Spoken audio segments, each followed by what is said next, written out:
Gaurav Gogoi Pakistani agent হয়, purely Pakistani agent. আৰু মই কোৱাৰ কাৰণে সাহস আছে যদি মোৰ ওপৰত ডিফামেশ্যন কেছটো দিয়ক। He is a pure Pakistan agent. মোৰ লগত যিমান তথ্য আছে মই যিদিনাখন আপোনালোকক দিম সিদিনাখন আপোনালোকে গম পাব he is a 100% Pakistani agent. He has been planted by foreign power in the state of India, in our country. He is a planted person. আৰু তাৰ উপযুক্ত প্ৰমাণ লৈ মই কথাটো কৈছোঁ।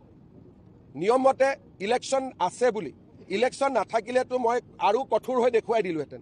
কিন্তু ইলেকশ্যন আছে, কিবা এটা কৰিলে মানুহে ক'ব যে পলিটিকেল কাৰণত কৰিলে।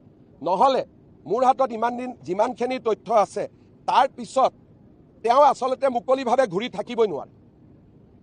কোনোবাই ভাবি আছে যে কাগজ নাই নেকি, 10 ছেপ্টেম্বৰত দেখুওৱা নাই, কিন্তু ময়ে হয়।